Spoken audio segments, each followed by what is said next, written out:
House Speaker Paul Ryan, you see there, he's promoting the tax reform at a factory today in Chestertown, Maryland. And he's also holding a news conference right now. Let's listen in. News of the day. I know you've been asked about these bump stock issue after Las Vegas, and the NRA today came out and said that they support the Bureau of Alcohol, Tobacco, and Firearms reviewing whether these comply with federal law. So I wanted to clarify, when you say you're open to reviewing this, whether you think that should be done through the Bureau reviewing whether it complies or whether this is a vote that whether regulatory or statutory? Right. Yeah, it's a good question. So I didn't know what a bump stock was until this week. So I think a lot of us are coming up to speed, and I'm an avid sportsman, so a lot of us are coming up to speed just what this is. But having said that, fully automatic weapons have been outlawed for many, many years. This seems to be a way of going around that. So obviously we need to look at how we can tighten up the compliance with this law so that fully automatic weapons are banned. We need to go back and figure out how this happened in the first place. So I think there's a big regulatory question, and then we just have to do more research to find out what's the best way to make sure that the spirit of the law is upheld. Sorry, can I ask the tax question? Oh, yeah, I'm sorry. And this tax question is, you've been doing a lot of these factory tours with businesses and talking to employers and their employees. But is there more you can be doing to message on the individual side? You did hear from somebody today. Well, how does this affect me? How do you drive that message home to individuals? You're right about that. There is more, and there's more I obviously plan on doing. We all plan on doing. It's a very, very good question.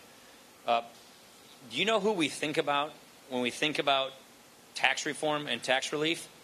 We think about the moms and dads who go to bed worrying about the next day whether or not they can make ends meet. We're thinking about the people in this country who are living paycheck to paycheck. So the purpose of tax relief is give middle-income taxpayers a tax cut, give them a tax break.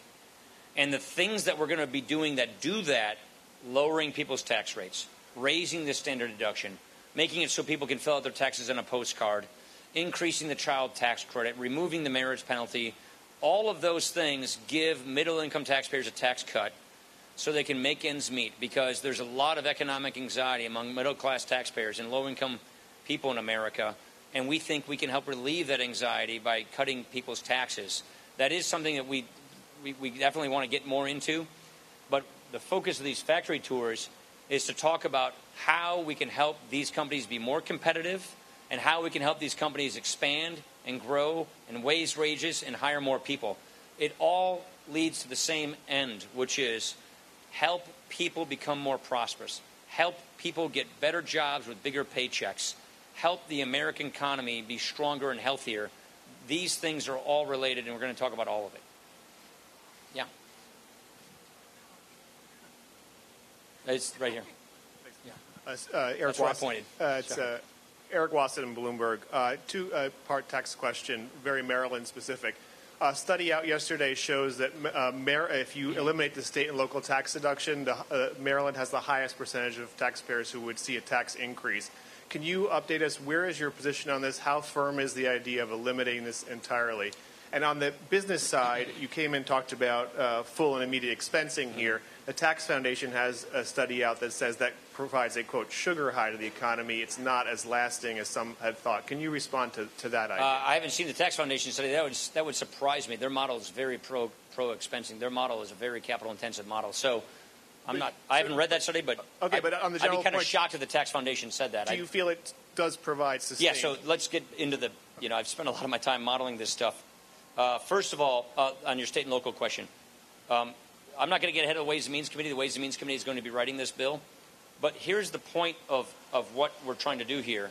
By removing loopholes or deductions and raising the standard deduction for everybody and lowering everyone's tax rates, we want to give every middle-income family in America a tax cut. That's the purpose of that. So it's important to look at this in the whole scheme of things in its totality. Lower tax rates, higher standard deductions, higher child tax credits if you have kids. On expensing, the economic evidence is really clear. I would argue that if you encourage a business to buy more equipment, they'll buy more equipment. And if a business buys more equipment, then they'll hire more people to run that equipment. And giving them the incentive to fully expense their purchase of equipment means more equipment is bought, higher productivity, higher wages, faster economic growth. And the model at the Tax Foundation clearly shows that. You may be saying TPC, would be my guess. You're probably saying TPC, which, yeah, okay, so I think TPC has shown their ideological and partisan colors with the fact that they put out an estimate on a mythical tax plan that hasn't been written, that doesn't exist, that they just made up a bunch of assumptions. Yeah, who are you with? Rob Lang, WBAL Radio in Baltimore. Two-part question. First, to follow up on the first question on guns, do you believe that banning these blocks that are now under review, would that have prevented or at least made what happened in Las Vegas? Oh, I'm not going to speculate such a strange hypothetical like that. See, you didn't even know what it was called. They're called bump stocks. I didn't even know what these things were like come Monday. Neither did I. So the point is, we all have to get more educated as to what these are, how they became available in the first place. Was it a regulatory misstep by ATF some number of years ago? And we all know and believe that fully auto weapons are illegal. And so is this a big gap that needs to be closed? And if so, how to close it? We're all just beginning to go through that analysis. Very quick. Yeah. So I just want to give her. Yeah. Who are you with? Meyer with NBC News. Wanted to ask you, do you believe Tim Murphy should resign as soon as today, or should he serve out his term? I've spoken with Tim quite a bit last couple of days. I think it's appropriate that he moves on to the next chapter of his life, and I think he agrees with that. I won't go into the timing of announcements, but I think it's appropriate that it's in his interest to move on to the next chapter of his life. And if I can ask you on a different subject, there are reports that the president is supposed to decertify the Iran deal. He might come out with that as soon as next week.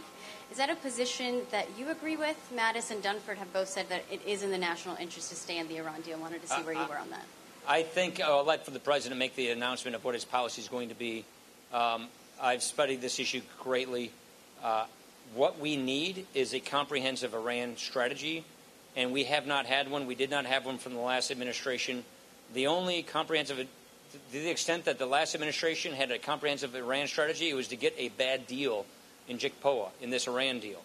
So I believe the administration is reviewing, much like they did in Afghanistan, what does a comprehensive strategy to deal with the threat facing us and the region from Iran, and that is the strategy they're developing, and I don't want to get ahead of the president, who's going to announce this strategy shortly.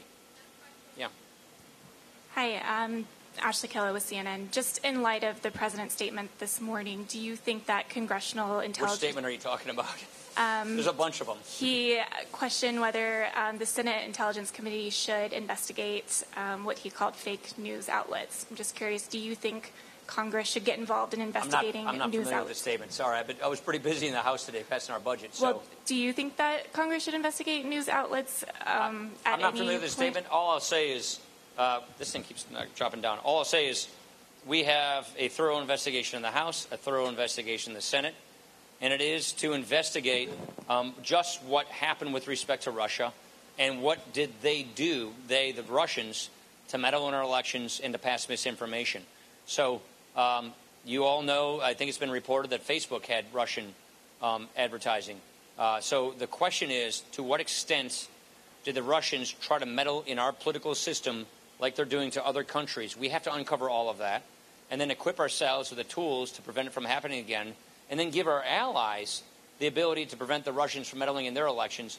And that does involve whatever it is that the Russians do.